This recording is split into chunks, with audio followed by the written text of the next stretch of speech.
जय श्री कृष्णा दोस्तों, मैं कामता प्रसाद द्विवेदी आप सभी किसान भाइयों का बहुत बहुत स्वागत, बहुत बहुत अभिनंदन करता हूं। एक बार फिर दोस्तों हम आ चुके हैं मैंगो प्लांटेशन पर। और आप जो मेरे पीछे ये पौधे देख पा रहे हैं, तो इन पौधों में हमारे फार्मर ने फर्टिगेशन का काम पूरा कर दिया है। आइए मैं आपको दिखाता हूँ कि ये हमारे पौधों में आप देख सकते हैं, ये रिंग का काम जो है वो कराया गया और रिंग के काम के बाद इसके चारों तरफ फर्टिलाइज़र डाला गया और वापस मिट्टी से ढक दिया गया। ऐसे सभी पौधों में, आइए मैं आपको दिखाता चलूँ कि हमारे सभी पौधों में ये रिंग बनाना, रिंग बना के खाद अप्लाई करना और वापस मिट्टी से ढक देना। ये आप देख सकते हैं चारों तरफ रिंग बनाई गई है, उसके बाद उसमें फर्टिलाइज़र अप्लाई किया गया है और फिर वापस मिट्टी से ढक दिया गया है। साथ ही साथ बात करें तो हर एक पौधे के तने पे आप देखेंगे यहाँ पर जो मिट्टी है वो देखिए चढ़ाई गई है। ये आप देख सकते हैं कि मिट्टी का जो ढीमा है, जो मिट्टी का ढेर है, वो हमें पौधे पर चढ़ाना होता है। इससे भी हमें कई बेनिफिट मिलते हैं। हमारे पौधे का जो तना होता है, तने की हम बात करें तो वहाँ पर हमारे पौधे को जो एक सपोर्ट की ज़रूरत है वो भी हमें मिलता है। साथ ही साथ जब भी हम पौधे में पानी अप्लाई करते हैं तो हमारा पानी का जो भेज होता है, जो नमी होती है, कहीं ना कहीं इस मिट्टी के ढेर में बनी रहती है। इससे हमारे पौधे को जो मॉइस्चर है वो मिलता रहता है। साथ ही साथ हमारा पौधे का जो तना है उसमें भी आपको वृद्धि देखने को मिलती है, उसकी थिकनेस में बढ़ोतरी देखने को आपको मिलती है। तो ये हमारे पौधे जो आप देख पा रहे हैं महज 3 वर्ष के कंप्लीट हो गए हैं और अब इन 3 वर्षों के पौधों में हमें आने वाले सीजन में फ्रूटिंग लेना है। तो यहाँ पर हमें तैयारी भी उसी प्रकार से करनी है कि फ्रूटिंग के टाइम में हमें क्या क्या ख्याल रखने होते हैं। आइए साथ में चलते हैं और मैं आपको दिखाने की कोशिश करता हूं और बताने की कोशिश करता हूं कि जब हम फ्रूट लेने की तैयारी करते हैं तो फ्रूट लेने के टाइम हमें किन किन बातों का ख्याल रखना पड़ता है। उसमें सबसे पहला नंबर आता है कि हमें हमारी इस बागवानी के अंदर किसी भी प्रकार का इंटरक्रॉपिंग यानी बीच की जो अंतर फसल होती है वो नहीं करनी है। उससे अगर हम अंतर फसल लेते हैं तो हमें उस फसल में इंटरक्रॉपिंग में पानी की ज़रूरत पड़ती है और अगर हम वहाँ पर पानी देते हैं तो हमारे इन आम के पौधों को भी पानी मिलता रहता है, जिससे इन पौधों में नई नई लीफ का निकलना चालू रहता है। इससे परिणाम ये मिलते हैं कि कभी कभी हमने देखा है कि हमारी वाड़ियों में फ्लावरिंग सिस्टम फेल हो जाता है, बहुत कम फ्लावरिंग देखने को मिलती है। तो इसकी वजह से हमें जब हमारे पौधों पर फ्रूटिंग लेने की तैयारी होती है तो हम ये बीच के स्पेस में किसी भी प्रकार का इंटरक्रॉपिंग नहीं करते हैं। इसके पहले जब आप प्लांटेशन करते हैं तो वहाँ से लेके 3 वर्षों तक, जब तक आपके पौधे बड़े नहीं हो जाते हैं, कैपेबल नहीं हो जाते हैं, तब तक आपको इंटरक्रॉपिंग लेने में कोई तकलीफ़ नहीं है। आप इसके बीच की फसल जो रहती है, भिंडी की है, बहुत सारी साग भाजी आती हैं, दूधी है, गिलोड़ी है, कुछ भी आप ऐसा बना सकते हैं। लेकिन अब हमारे पौधे नेक्स्ट ईयर फ्रूटिंग के लिए कंप्लीट हो रहे हैं तो हम यहाँ पर किसी भी प्रकार का फसल जो है वो नहीं लेने वाले। आइए मैं अब आपको दिखाने वाला हूँ कि यहाँ पर हमारी जो आम की वैरायटियाँ हैं, अब इसमें कौन कौन सी वैरायटियाँ शामिल हैं। तो यहाँ पर हमारे फार्मर ने केसर, साथ ही साथ हम बात करें राजापुरी, तोतापुरी, आम्रपाली, दशहरी, विभिन्न प्रकार के आम की वैरायटियों के जो प्लांट्स हैं वो लगाए और उन्हीं में से एक वैरायटी हमारे किसान के इस बागवानी में आ चुकी है जो मैं आपको दिखाने वाला हूँ, 12मासी। यानी जब हम बात करते हैं कि साल के 365 दिन 365 डेज भी क्या हमें आम खाने को मिल सकता है, तो यहाँ पर मैं आपको दिखाने वाला हूँ कि जो 12मासी की वैरायटी है, आप पूरे साल भर आम का मज़ा ले सकते हैं। और ये जो आपको मैं पौधा दिखाने की कोशिश कर रहा हूँ, ये देखिए, मैं कैमरामैन से कहूँगा दिखाइए। ये देखिए, ये दाने देख सकते हैं आप, फ्रूट की जो सेटिंग है वो बनती हुई आपको यहाँ पर दिखाई दे रही है। ये देखिए, काफ़ी बड़ा ये साइज का फ्रूट हो चुका है मैंगो का। और कहीं ना कहीं आपको देखिए जो फ्रूटिंग के बाद फ्लावरिंग है, मैं कहूँगा ज़रूर दिखाइए। ये देखिए, ये फ्लावरिंग है। ये फ्लावरिंग बताइए कि एक तरफ हमारे पौधे में फ्लावरिंग का काम चालू है, और ये दिखाइए ज़रा, एक तरफ हमारे मंजर के बाद में जो फ्रूट की सेटिंग है वो देखिए आपको यहाँ पर दिखाई दे रही है। तो हमारे पौधे में यहाँ पर से ज़रूर दिखाने की कोशिश कीजिए कि ये देखिए फ्लावरिंग जो है वो कंटिन्यू इस पौधे में चल रही है। और जून का महीना है, आज जून की 11 तारीख है।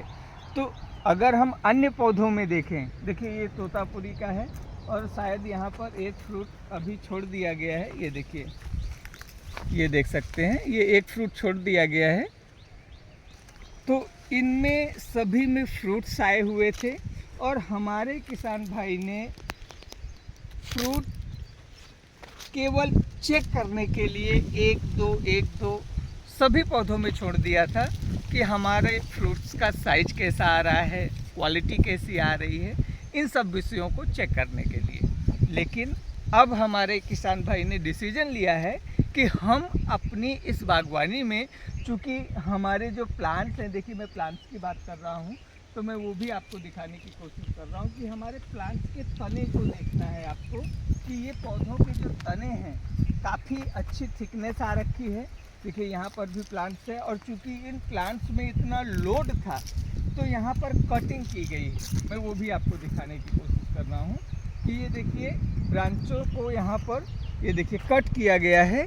ये बहुत ज़्यादा इनमें फैलावा था, लोड था, तो यहाँ पर डालियों को काटा गया। और मेन ये जो मैं आपको दिखाने की कोशिश कर रहा हूँ, तने की बात हो रही है, तो ये हमारा तना इस समय कम्प्लीटली तैयार है। तो हम इन पौधों पर जो फ्रूटिंग है वो ले सकते हैं, कोई तकलीफ़ नहीं आएगी। और हमें हर एक प्लांट से 5 किलो 10 किलो कैरी मिलती रहेगी। तो ये हमारे पौधे के जो तने हैं बहुत ही बढ़िया हो चुके हैं।